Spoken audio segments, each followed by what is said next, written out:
Today, you probably put something on your skin or in your stomach that was made by Unilever, alongside 3.4 billion other people. That's almost half the entire global population consuming Unilever every single day. Unilever has become inescapable. They're one of the most powerful conglomerates in the world, and yet most people know absolutely nothing about them.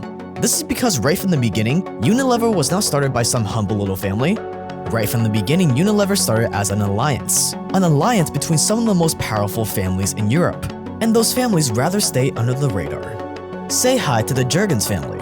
In the late 1800s, the Jurgens were a Dutch family that were involved in the butter trade, exporting Dutch butter to England where it was in high demand.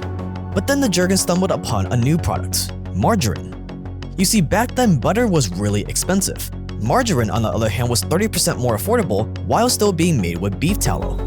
This meant that margarine still looked like butter, it still tasted like butter, and it was still as healthy as butter since it was still made with natural animal fats, while being more affordable. They would later replace the tallow with seed oils later on, as you're gonna see, but for now the Jurgens quickly started dishing out their new wonder product. And soon enough, another Dutch butter family, the Van den Bergs, learned about margarine too, and they started making their own version of it, and it turned into an all-out margarine war. But pretty quickly both sides realized something. Instead of fighting over scraps, why not join forces and monopolize the entire markets? If they stay separated, they will always be fighting against each other, pushing their prices down. But together, they would be unstoppable. So they shook hands and created the Margarine Unie, also known as the Margarine Union. And just like butter, their margarine was making them a killing in England. But while the Margarine Union was taking over the butter market, another family was trying to break into the everyday goods market too. Over in northern England, the Lever brothers, William and James, were revolutionizing the soap game. Just like butter, soaps back then were made using animal fats like tallow. But as you saw, tallow is still expensive. So instead of using tallow like everyone else, they started to cut it using pine kernel oil. Pine kernel oil is a dirt cheap oil that they got from Britain's convenient little colonies over in Africa. And with that, Sunlight soap was born. But the real secret to the Lever brothers' success was not just because of their new soap formula, it was because of their marketing. See, before Sunlight, soap was just soap. No fancy labels, no ads, no catchy jingles, just a soap bar sitting on a shelf waiting for someone to need it. There was nothing to convince someone to buy your soap instead of the other guys. And the Lever brothers changed all of that. They turned their soap into an instantly recognizable brand. They flooded the streets with Sunlight cartoons. They slapped their name on postage stamps and calendars. They stuffed collectible Sunlight soap trading cards in every single box. They didn't wait for customers to come find them, they planted their name in people's brains. So that when people went to buy soap, the only name they could think of was Sunlight soap. It was a genius branding play, before the concept of branding was really even a thing, and it worked. Soon, Sunlight soap was making 450 tons of soap every single week. That's more than what a Boeing 747 weighs, being produced every single week. And when their soap production got so big that they needed their own town full of workers, well, they just built their own town. They built an entire town filled with housing, shops, leisure amenities, all to keep their workers close and their soap engine booming. It was clear to them that their soap business could scale internationally, and so they just kept pushing. They started setting up their own plantations in Africa to get their cheap oils even cheaper. They launched Lifebuoy to get people cleaner than ever before.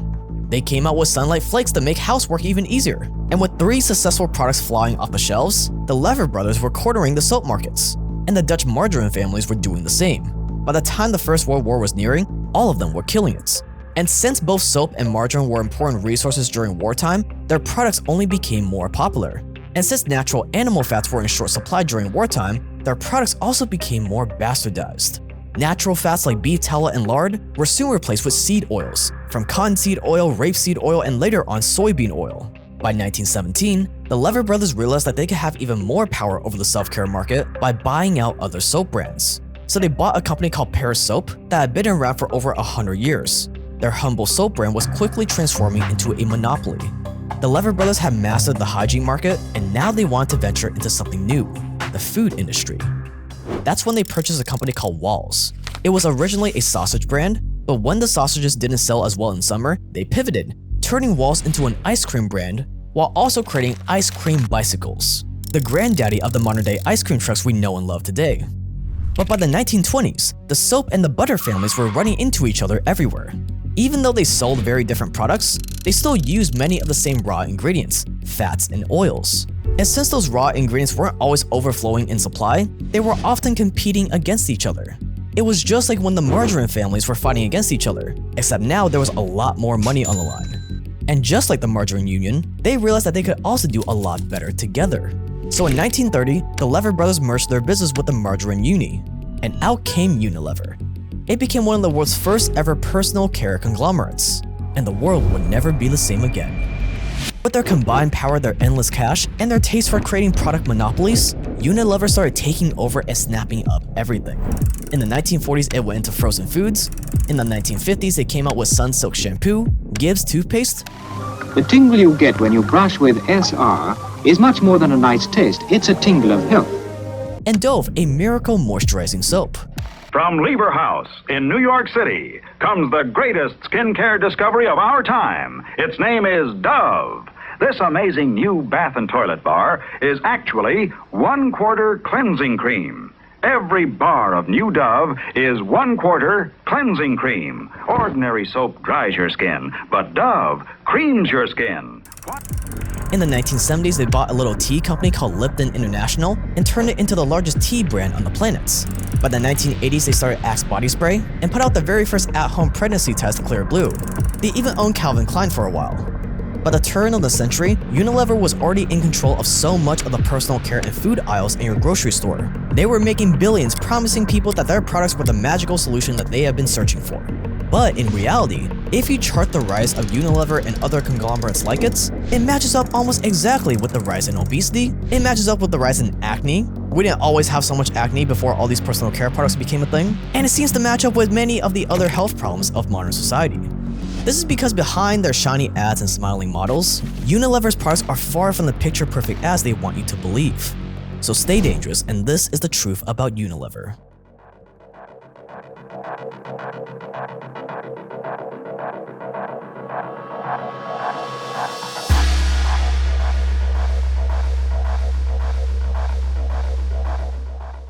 Unilever didn't become a global empire just by making the best products. They did it by mastering their marketing. Because no matter what you sell, getting it in front of people is what actually grows your business. But for most e-com businesses, marketing is the least of their worries, because they're buried underneath shipping, inventory, and logistics nightmares. And that's where ShipStation changes everything. ShipStation is the ultimate logistics power tool that lets you automate almost all of the frustrating processes involved in selling your products. With ShipStation, you can import your orders from Amazon, Etsy, Shopify, whatever you're using, all into one convenient dashboard. And from there, you can automatically find the lowest rates for shipping, with up to 88% off UPS, DHL Express, and USPS rates, and up to 90% off FedEx. You can print your shipping labels in bulk, send custom branded tracking updates to your customers on autopilots, and it's not just for American businesses either. It's also available in the UK, Australia, and Canada, and handles shipping all over the world. No more late nights, no more hours on the phone or sending emails, just more time and money to focus on the parts of your business that actually matter. That's why over 330,000 companies, including Joe Rogan's brand On It, use ShipStation to handle their logistics. And right now, you can try out for free by going to shipstation.com/JakeTran or by clicking the first link below in the description. 2007, Kenya, East Africa. It was a day like any other day for the Johnsons family. They had been living and working on a Lipton tea plantation owned by Unilever for over a decade, and they felt comfortable there, safe. But then the unthinkable happened. Out of nowhere, 4 men wielding machetes and clubs broke into their home. They did horrific things to the family before they eventually killed the father right in front of his children. The horror went on at the plantation for a whole week, and by the end of it, 11 of Unilever's workers were murdered. The violence was triggered after the recent presidential election set the whole country into an uproar. Angry voters roamed Kenya, taking matters into their own hands, and the tea plantation was just one of their many targets. While Unilever admitted that what happened at their tea plantation was a tragedy, they didn't think it was their fault. After all, how were they supposed to know that crazy criminals would try to kill all their employees? But the reality was they did know something was coming. Witnesses even claimed that employees from Unilever actually joined in on the action. Some said that before the elections took place, they were threatened by their co-workers with violence if they voted for the wrong candidates. Many employees tried to talk to their managers at Unilever Kenya about this, but they were brushed off or even threatened by the higher-ups themselves. It was an impossible situation. To make matters worse, Unilever allegedly had countless of meetings where the company's top executives discussed the possibility of violence in Kenya after the election. They knew tensions were high. But instead of securing their plantation to keep their loyal employees safe, they only increased security for senior personnel and to protect their equipment. They couldn't care less about what happened to the workers, and after the attacks ended, things didn't get much better for the survivors. Unilever had to close down the plantation for 6 months and put all the workers on leave without any pay. After narrowly escaping death and watching their friends and family get butchered, most of these people were left with nothing. Their homes have been looted for everything they owned. Many of them had to spend a lot of time in a hospital recovering from their injuries, and Unilever refused to foot the bill for any of it. In 2016, the survivors and their families took Unilever to courts and demanded damages for all the horrible things that happened to them. Quote, "This is the most serious known case of human rights abuse suffered by the largest concentration of Unilever workers anywhere in the world," the lawsuit claimed. But since it all went down at the Kenyan branch and Unilever was based in the UK, it was ruled that the company wasn't responsible. It wasn't until 15 years after the attacks that Unilever finally agreed to pay an undisclosed sum to a few workers who had been affected. But by then, it was far too late. For the workers in Kenya, this situation destroyed their lives forever. But for Unilever, it was just another day. Just another business hiccup they had to conquer. All those people killed and injured wasn't even enough for them to reevaluate their branch in Kenya and how it protected its workers. Because in 2023, it came out that dozens of women at Unilever's Kenyan tea plantations have been sexually abused by their managers. These were people directly employed by Unilever, telling women they had to sleep with them if they wanted to get or keep their jobs. And apparently it wasn't the first time, because in 2013, Unilever faced similar allegations. Back then, they said they would set up a reporting system and a zero-tolerance policy towards sexual harassments. But when women actually reported their managers for their behavior, nothing happened, nothing changed. But hey, at least Unilever's Dove soap marketing is really supportive towards women, right? They are totally for women, as long as you're a woman who's buying for them, not the ones working for them. And this was far from the only case like this.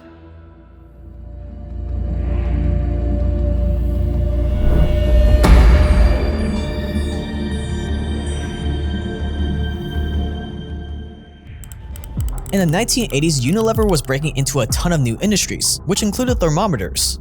The conglomerate was already heavily involved in a lot of hygiene and personal care products, so thermometers just made sense as a new frontier. If it's a product in your bathroom, Unilever wanted to be the one making it. However, they didn't want to make these products in the US or Europe, so they decided to set up shop in India. And at first, it seemed like everything was going fine. A bunch of new jobs opened up around the area, and Unilever was on their way to producing another thriving brand. But then things took a turn. You see, to make thermometers, Unilever was using a chemical element called mercury, which is extremely dangerous. All you have to do is breathe in this neurotoxin, and the vapors can easily pass from your lungs into your bloodstream. Once your body gets contaminated with mercury, it can do severe damage to your kidneys, nervous system, liver, and immune system. Basically everything you need to stay alive. And this wasn't a secret. Humans have been aware of mercury poisoning for over 2,000 years. But that didn't mean that big companies like Unilever cared. The workers at their thermometer factory were getting exposed way too much to mercury. And after a few years, people were showing signs of being poisoned. It can absorb through the skin and you can inhale it, and it will eventually find its way to the nerves and just start shutting them down. Side effects can include pain, vision loss, speech, and hearing impairment. It wasn't until 2001 that Unilever's thermometer factories were forced to shut down in India. But by that time, the damage had already been done. 45 of their workers eventually died from mercury poisoning, and 18 of the other family members who were exposed also passed away. But the damage didn't stop as soon as their factory closed. They had left behind a ton of mercury in the region's soil. So much mercury that there was 250 times more mercury compared to what would naturally occur in the area surrounding their factory. This would be something that would go on to harm the environment and the people living there for years. So Unilever came in, poisoned a bunch of local people, left behind toxic waste in the ground, and then just dipped. And even though Unilever claimed at the time that they did nothing wrong, their former workers don't see it that way. They went head-to-head with the conglomerate for years before finally reaching a settlement with hundreds of former workers for an undisclosed sum of money in 2016. Unilever probably thought that they had closed the book on their scandals. I mean, plenty of companies did shady stuff decades ago and got away with it. But the thing about Unilever is that they're still getting caught up in major scandals right to this very moment.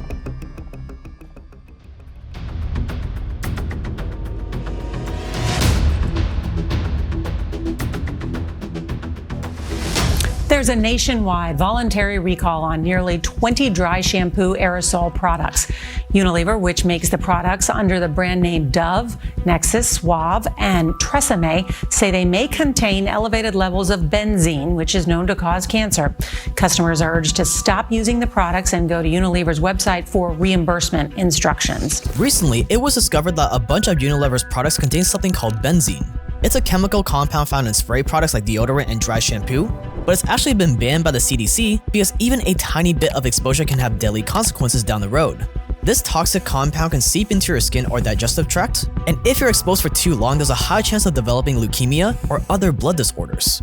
And that's pretty bad considering that these dry shampoo products are recommended to be used every single day. And these are super common products that you or someone you know probably used before. These have already been recalled, but just think about all the years you or your mom or your sister have been unknowingly putting benzene onto your scalp. And on top of that, this is just one example of one ingredient that got recalled. Today, there are plenty of Unilever products being sold right now with ingredients that are questionable at best and downright dangerous as worse. Axe? Unilever's best-selling brand for boys in high school? Yeah, it contains something called hydrofluorocarbon 152A, better known as PFAS, a forever chemical that we've covered in our DuPont video, where once it seeps into your body, it stays there forever, while being widely known for causing fertility issues, lowering your testosterone, and even cancer. This chemical has already been classified as unsafe by the California Health and Safety Code. Then there's Dermalogica, another skincare brand owned by Unilever. It promises that you'll get clear, hydrated, healthy skin, along with the side of potential cancer if you choose the wrong products. Because Dermalogica ads conveniently forget to mention that some of their products contain BHA, which is a really great chemical for exfoliation, as well as causing cancer, disrupting your endocrine system, and as always hurting your fertility. But hey, at least your skin will look amazing in your funeral portraits. And the fact of the matter is, pretty much all of Unilever's brands have toxic ingredients in it. You can verify for yourself on a site called EWG. They're a non-profit that ranks all the ingredients in your personal care products from safe to really horrible. We're not affiliated with them, but their site is really helpful. And one of Unilever's worst offenders is their brand called Pond's. Some of the biggest red flags in Pond's products include Liliol, a synthetic scent that may cause contact dermatitis and trigger allergies, propylparaben, a type of preservative that absorbs into your body and then acts like estrogen, wreaking havoc on your hormones, reproductive health, and in men lowering your sperm count and testosterone. And then there's octinoxate, another estrogen imitator that also affects your thyroid and brain signaling. And these are just some examples. If you look on the personal care products you have laying around right now, whether from Unilever or the L'Oreal conglomerate or Johnson & Johnson, chances are you're going to see ingredients just like these and others listed on them. This is why, according to an EWG survey, the average American man uses 6 skincare products a day, exposing them to 85 different chemicals, while women use 12 products a day on average, totaling up to 168 different chemicals. Today, we have more personal care products than ever, and they all promise us the world. And yet we're left here wondering why we have more acne today than ever before in first world countries, while ironically, third world countries who don't use these products as much have less acne. We wonder why sperm count is dropping at a psychotic rate. We wonder why there's more infertility in women today than ever before. We wonder why men have lower testosterone than ever before. We wonder why men are losing their hair in their 20s and have to get on ED meds in their 20s. Could it be that these hyper mass-produced products from conglomerates like Unilever that are filled with these industrial chemicals to keep their products from expiring for centuries? Could it be that all these products that we're constantly exposed to are at least part of the reason why we seem to have more health problems than ever? I would bet my money on it. That's why it's so important to replace these bad modern products with natural, less toxic alternatives. For example, for toothpaste, I use this brand David's, not affiliated with them, but they only use EWG safe ingredients, compared to those typical toothpastes that are filled with artificial colors just to make them look more appealing. That's right, those stripes are just a marketing ploy that do nothing. And they're made from toxic artificial colors made from crude oil.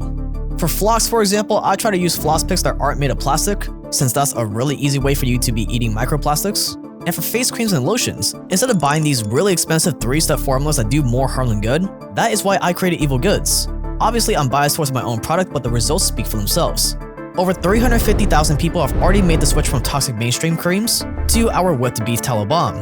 It's made with the highest quality ingredients that are EWG safe, it's made in America, it's really satisfying to use, and it's what me, my family, and my friends use literally every day.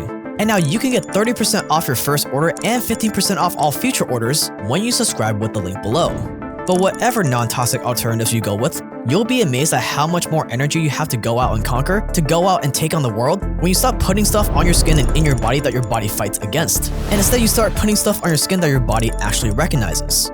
Because that is the point of all this. I am not a fan of doing this stuff just for the sake of being part of this cult that only uses natural things. No, you should do this so you have more health, more energy, and more vitality to take on the world around us. Because as you know, with the state that the world is in, you're gonna need every advantage that you can get. So stay dangerous and I'll see you in the next one.